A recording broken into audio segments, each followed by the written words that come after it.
Good afternoon. Welcome to the September instalment of the superannuation update for Vincent's in relation to essentially what's been going on in super in the last few months. So hopefully you can all sort of see the screen. Basically there hasn't been a lot going on, so really this won't take a long time. Essentially my contact details should you wish to talk to me about any of the things that I'm going to be sort of discussing. Important disclaimer, you can believe what I say but not actually believe it unless you ask me directly, is essentially what that's saying. So by all means, if you have any questions, please feel free to reach out and ask. So what we're going to be just touching on very briefly, looking at, just a recap, if you like, of the contribution caps for the 25 financial year that we're currently in. Looking at the legislative and regulatory developments. Apparently you can't see my slides. Sorry, let me try and get this to work. Apologies for that.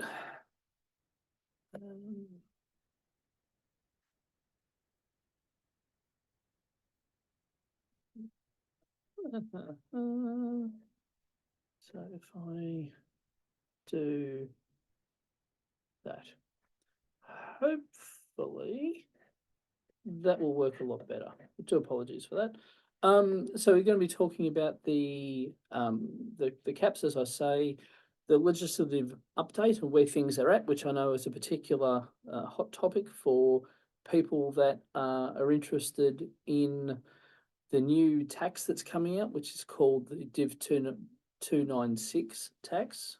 Also just going to touch on some statistics in relation to super that's been released over the last little bit.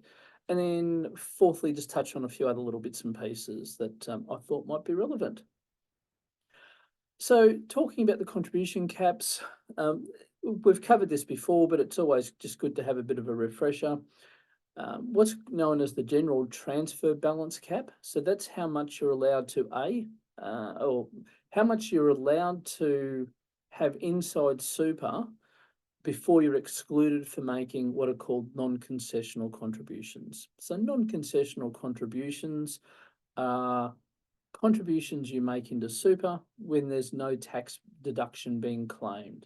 So you've got some money sitting under the couch and you decide that you put it into super. Once you reach a balance of in excess of 1.9 million, you're not able to make further contributions into super. Non-concessional contributions. You can still make concessional contributions where a tax deduction is claimed, but non-concessional contributions are excluded. Now, the reason why that also becomes quite relevant is that if you have a balance, as you can see from that table below, if you have a balance that is less than 1.66 million, you have the potential to put in $360,000 worth of caps for the current year and then the next 2 years after that. So it's a 3-year period that's covering. And that scales up to, if you have between 1.66, 1.78, you can only do $240,000. And then likewise 1.78 to 1.9, you can only do 120,000. Now, that transfer balance cap is assessed on your 30 June total super balance, basically, each 30 June. So it's an annual review. So if, for argument's sake, you were only able to put in $120,000 in a particular year because your balance was $2 million and your investments dropped the next year, then essentially that threshold has been reset. And if you're then below 1.9 million, then you can put another $120,000 in. So it is an annual review, if you like. Obviously, if you are able to do $240,000 or $360,000, then you'll be excluded for the next 1 or 2 years after that particular year the contribution is made. So it will very much depend on your personal circumstances. As I mentioned, you're still able to do the concessional contribution cap of $30,000 each year. So that is where either yourself or an employer makes a contribution into super and claims a tax deduction for it. So up until age 75, you can do that. However, before and after age 67, you need to meet what's called a work test. So that's where you work 40 hours and 30 consecutive days to be able to make that contribution. After age 75, the super fund can only receive super guarantee, or that compulsory 11%, I think it is, super contribution. And you can't make any non-concessional contributions. You can, however, still do downsizer contributions through that period as well. So downsizer is another type of contribution where if you've lived in your home for 10 years and you sell your home, you're able to put in $300,000 per person from the proceeds of that sale. There's conditions around that as timing and things like that. So just bear in mind that exists, albeit it sits outside these caps, if that makes sense. So touching on the legislative updates or developments, if you like. So there's a couple of things I'll just talk about. I'll get the easy one out of the way first, which is the Superannuation Objective Bill. So that's essentially where we're talking about the objective to super. And then there is the better targeted Superannuation Concession Bill. So that is the Div 296 tax, or the $3 million tax, as you may know it. So the Superannuation Objective Bill, they're saying that the objective is to preserve savings to deliver income for a dignified retirement alongside government support in an equitable and sustainable way. Lots of fluffy words, essentially, and it moves away from what the original objective behind superannuation was back when it came into effect back in '83. And that was originally, it was designed to replace the age pension. Unfortunately, superannuation has become too lucrative. The pot of money has become too attractive for governments. So now they're referring to words such as dignified retirement. Now, obviously, one person's dignified retirement is very different to someone else's. So it's very much I'll call it a fluffy statement. However, the purpose behind the bill is, by defining the objective, is so that way when new superannuation legislation is introduced, this has to be considered as part of, is that legislation fitting with the objective of super? So it's got to basically provide a statement of compatibility saying, yes, it's compatible with the objective of super, whatever legislation is. So lawmakers are actually required to publish this statement for the MPs and the senators, so they actually understand that, yep, ticks the box, we're all good. We haven't had to do that previously. It's essentially been I've called it a vibe test. So now they're trying to codify what the objective is. So that way, every piece of super legislation has a starting point, if you like. Now this has been going on for some time. So there was a consultation paper released in March 23, exposure draft in September 23. So yes, that's 12 months ago. The bill was tabled. We've had a Senate inquiry. It passed the lower house in March. However, it still hasn't been passed by the Senate. So in other words, it's sitting on the Senate's list of things to do. Bearing in mind that we are due to have an election before 30 June next year, I think it is. So if this isn't passed in the next, call it 6 months, then what happens to all legislation that is within the House, so either within the lower house or the Senate, is that the bill essentially lapses, it gets thrown out, and the next government then has to reintroduce that said legislation, or however it wants that legislation to look, before it's actually passed again through whatever that parliament may look like. So given that we're already a long way down the track, so 12 months, and the Senate hasn't even considered it for the best part of 6 months, it'll be interesting to see where this sits on the priority list for the Senate. Would have thought it's a relatively simple thing for the Senate to consider.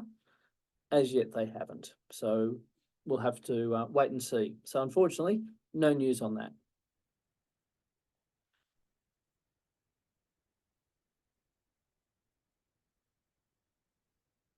Now, with the better targeted superannuation concessions and other measures bill, essentially this is the Div 296 tax, the $3 million threshold that everyone's talking about. A lot of people saying that it's law.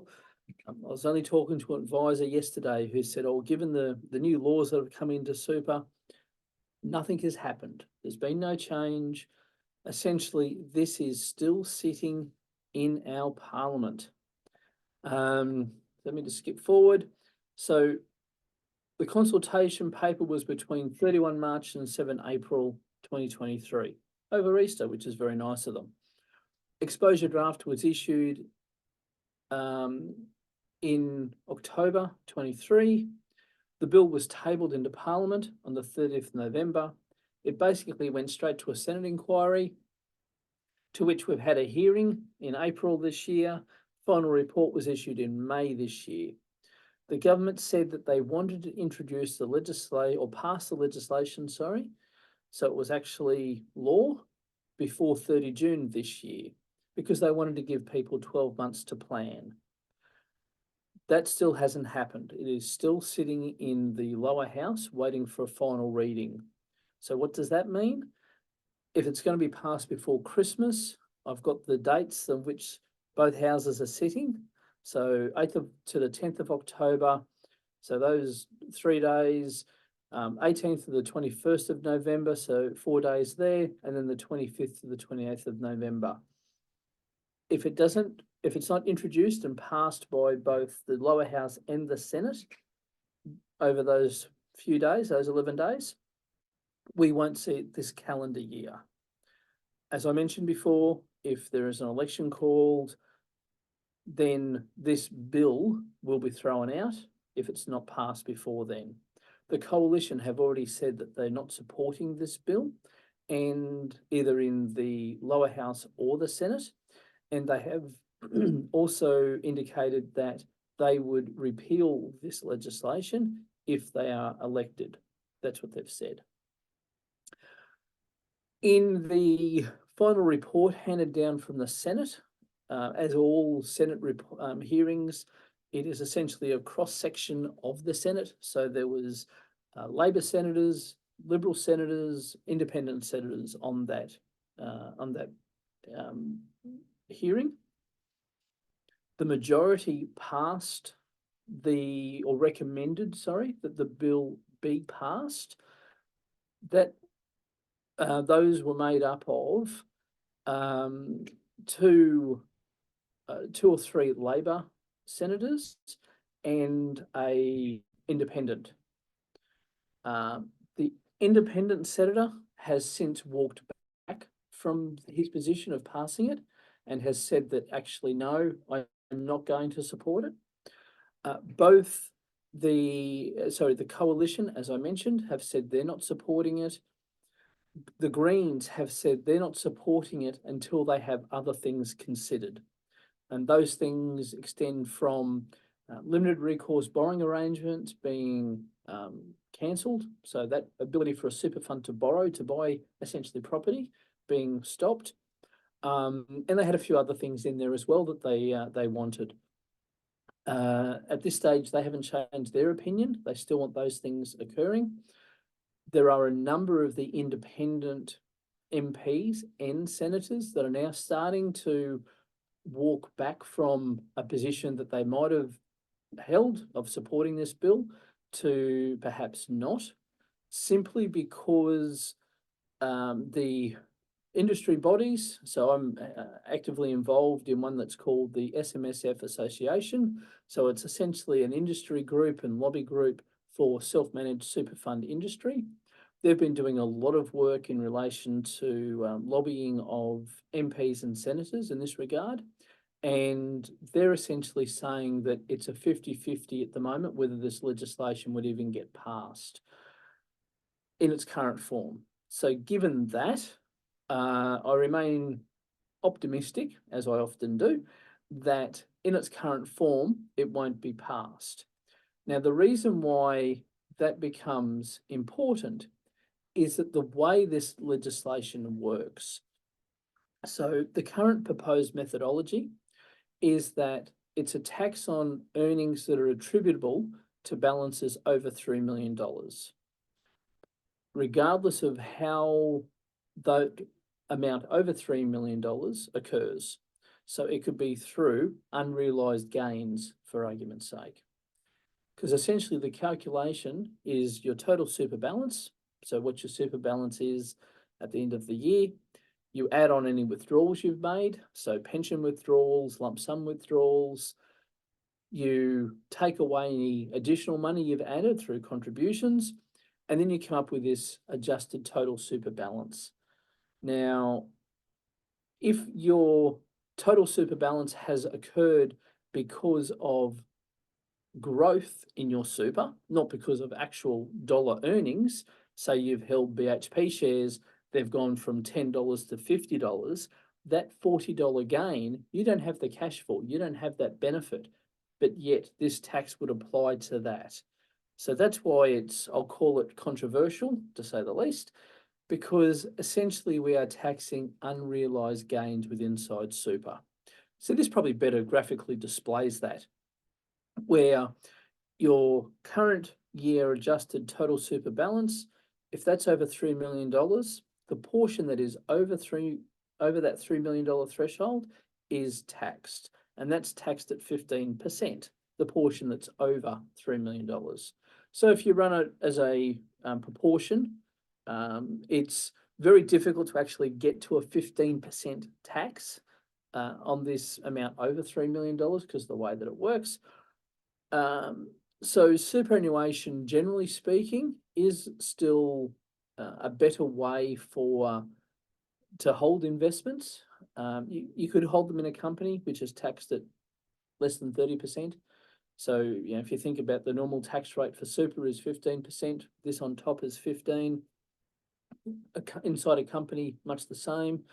However, there are more other concessions with inside super, namely if you're in pension phase, the first currently $1.9 million is tax-free, the earnings on that. So the first 15% may not actually be 15%, it may be a less amount than that. So to sort of give you a rough example, we've got a client that has $10 million inside super. I ran some numbers for them. They would pay an extra $30,000 in tax. Well, obviously no one wants that. If he had the investments outside of super, he would actually pay more tax than that.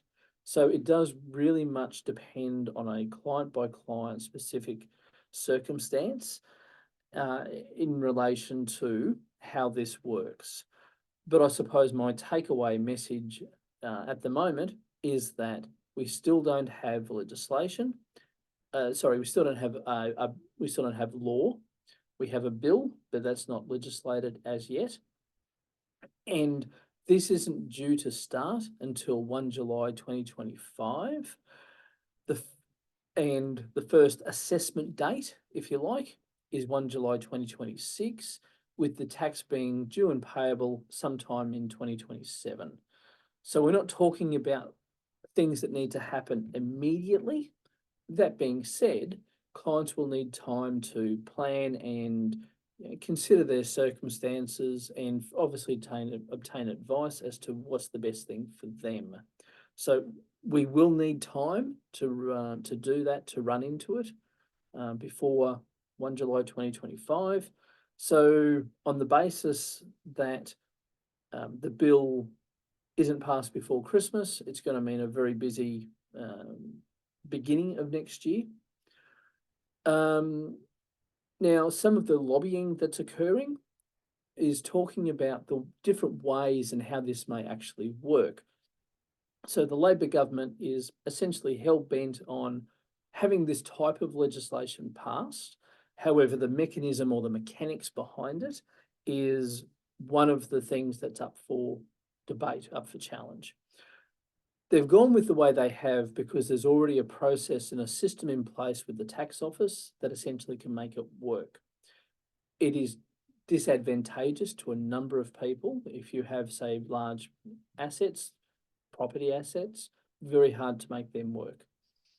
As far as paying this tax each year when you're not realising that capital growth portion of the asset. Now, one mechanism is that the additional tax is paid on actual earnings that the super fund derives or the member derives. Now that works for self-managed super funds because essentially we have a schedule that lists down the income that's added to particular accounts or particular members. So we go to a very granular detail. APRA funds or the large industry funds don't do that into the same level. So their ability to report is greatly compromised if they were to go down that path. So that's why they haven't chosen that, because it would be too hard for some funds, which I think is not necessarily the best reason to do it that way. Another approach or another proposal that's been put forward is for notional earnings or nominal earnings to be added. So 5% or a particular benchmark based off the what the earnings of that fund is. So let's call it 5% on the $3 million, $60,000 would actually be what is assessable for that member or for this particular tax. So I suppose we don't have legislation, and I'd like to think that we will have a different mechanism behind how this works by the time we actually do get there. So my strong recommendation to all my clients has been, don't jump at shadows. Let's wait until we actually know what we're dealing with. At this stage, yes, we have a bill, but we still don't actually know what we're dealing with until the Parliament has passed it. And this really just goes into a bit more detail around it, how it works. So it's the earnings by the proportion over the $3 million. So I won't necessarily go into that. I've already spoken about that. Some statistics, because at the end of the day, I am an accountant, a bit of an economics nerd, and I like facts and figures. So I'm going to bore you with some. Disqualified trustees. So this is where the ATO has undertaken an audit of a particular fund, and they've determined or they've decided to disqualify trustees for particular reasons. Those reasons are typically because they have done the wrong thing inside super. So they might have accessed their money as an early release. They might have done investments that weren't allowed. So in other words, in-house assets, things like that. So as you can see there, essentially in the 23 and 24 year, 751 people and 692 people have been disqualified as being trustees of self-managed funds.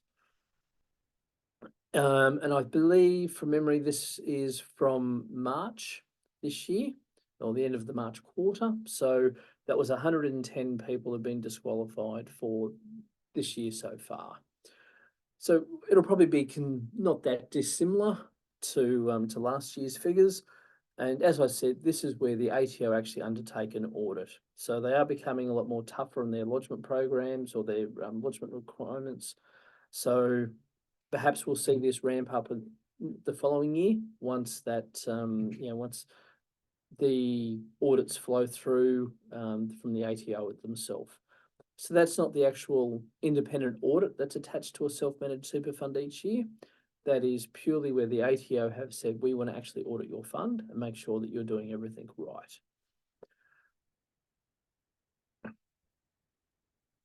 SMSF auditor compliance outcomes. So in the last 12 months, essentially, we've had 45 auditors referred to ASIC because they haven't been doing the right thing, and 41 in the 12 months prior to that.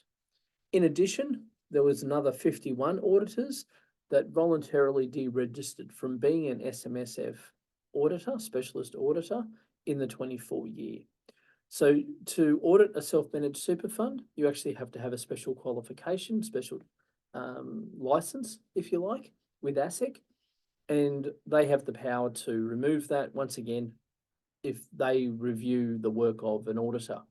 So what you typically find is where the ATO does an audit of a fund and they find it in breach, they will look at what the auditor has done.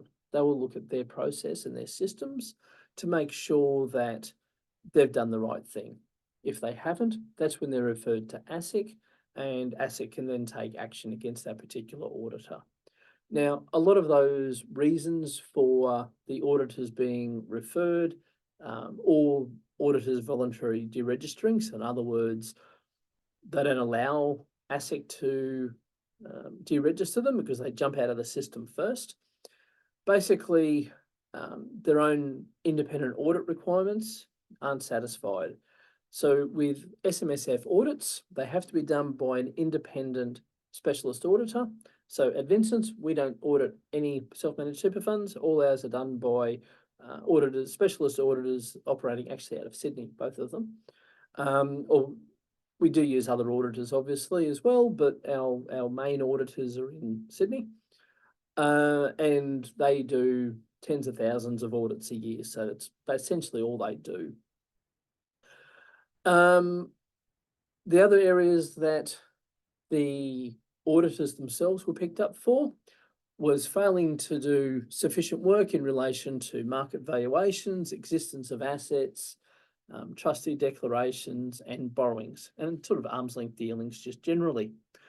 Now, as any of our trustee clients would know, there has been a marked difference in the last, between now and say 3 years ago, around things like market valuations and existence of assets. So the auditors will typically disclose, or disclaim, I should say, on the audit reports or their management letters, things like, we're not sure about that valuations is fair and reasonable. We couldn't prove the existence of that asset, so we're going to qualify an audit report.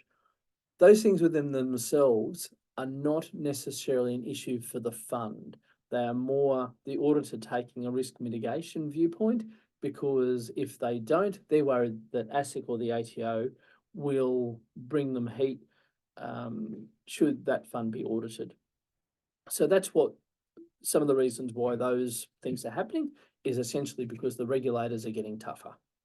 So unfortunately, it's just the world that we live in right now.